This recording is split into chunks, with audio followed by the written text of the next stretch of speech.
Hey, I painted this. It also happens to be my last name. And to be honest, I'm looking for something new to paint. I started thinking to myself, now you own stuff, things are cool to paint, but really there's only so many things that you own people would be interested in watching you paint. And so I considered all of those options. I thought about it for a little bit, and really only one stuck out to me because it's the only one that will make most people cringe every time you bring up that you want to paint it yourself, and that thing is my truck. Now, why do you care about this? I don't think you do, but I think you should, because it will help me not cry myself to sleep at night. So that would be nice. If you could just humor me for a few minutes while I go on this rant and I show you the process of me painting my truck, I'd really appreciate it. But if not, that's okay. I'd still like to give you a little bit of backstory on myself. I painted this too, by the way. It's my dog. I like it, I think. I live in Florida. I've been a muralist for about 2 years now, and up until very recently, my one and only shtick has been that I paint every single day. And while I do still paint every single day, the grind of making those really quick Instagram videos has started to get to me a little bit. I think there's only so long you can do something like that without seeking advancement in your career before you start to feel like you're going crazy performing the same task over and over again every day, no matter how much you love it and how much it's given you in life. And while I am more than grateful, I think it's time for a little bit of a change. So this is me doing that. Now, the best way to get started with any project that you're underprepared for is knowledge. So that's what I've decided to seek out. I made a little graph for us here so I can better explain what I've prepared for you. If we look, this is a Venn diagram of our problem. Over here, we have all the problems I know I'll encounter. And over here, we have all the problems that I haven't realized I'll encounter yet. Really, the only problem is when you think about it, this graph doesn't make much sense. This is my truck. It's a 2010 Ford F-150 that used to be owned by Pinellas County, and there are a few small things I've already changed on it. You may notice the front end has been raised about 2.5 inches. That's because I put a leveling kit on it. Eventually, I'm gonna get new rims and tires to finish this project off, as well as potentially a new grille, headlights, and tail lights. But for now, we're focused on the paint job now that we got it all leveled out. A little bit from past murals has been splotched on there. We're gonna go ahead and get rid of that, clean everything off, and then there's two more things I want to point out before we get started. One of them, if you peek right in here, is that the calipers have already been painted red. Now, that is simply to make the car go faster.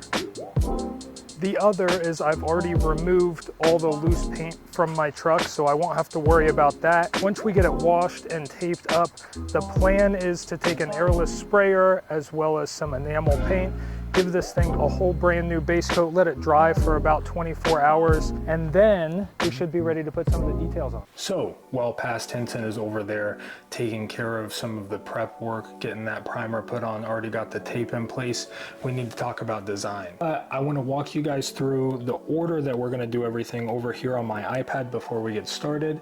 That way everybody can be on the same page moving forward. First, we're going to go ahead and throw our primer layer on. Like I said, we have a nice glossy white for that.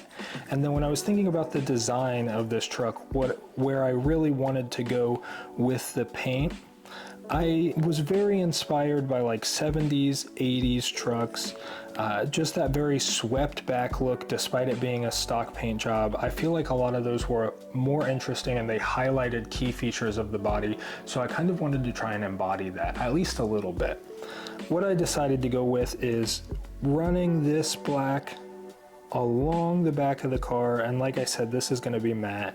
I want to highlight this little white line that the body crease creates, and then I want to continue this matte black all the way up here around the wheel well, down the back of the car and across the tailgate. We're going to mirror that on both sides.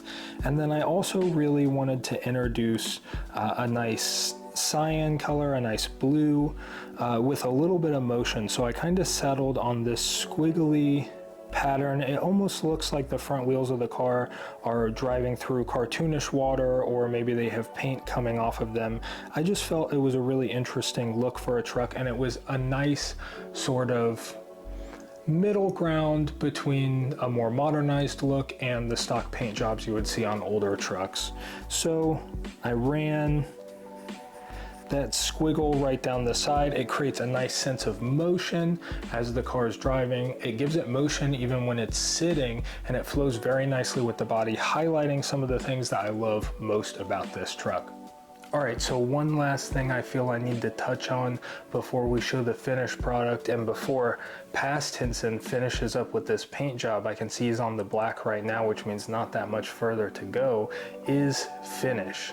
Finish is super important to me when it comes to this project. When you look at cars, they are nice and glossy all over. When people paint their own cars, you can tell they almost feel cheap, they feel patchy. I don't want either of those things. I want it to feel both hand painted and professional at the same time, and the best way I could think to do that was alternating finishes. So in order to convey the aesthetic that I am hoping to, I've decided to alternate between glossy, matte, hand painted, and taped off. I think what this is going to do is it's going to create a nice separation between the three colors. The white, perfect, almost looking like it's from the manufacturer. The black, matte, taped off, super clean edges, and then coming in with the blue, get those little spurts around the edge, really drive home the fact that this was handmade, and really drive those lines in there so you get a little bit of extra splash, maybe a few drips. I think it's really going to enhance the whole thing if we go that route. So now that we're getting close to the end, I think there's only one thing left to do. This is my truck. It's a 2010 Ford F-150 that used to be owned by Pinellas County, and not that long ago, I wanted to paint it. Not only did I want to paint it, I wanted to make a few modifications, and I went ahead and did so. As stated before, slight lift on it, but you'll notice the tires are a lot bigger and a lot meaner. They also cost me a lot more money when I drive this thing. And not only that, but in addition to my red, I added a blue stripe. Again, this only makes the car go faster.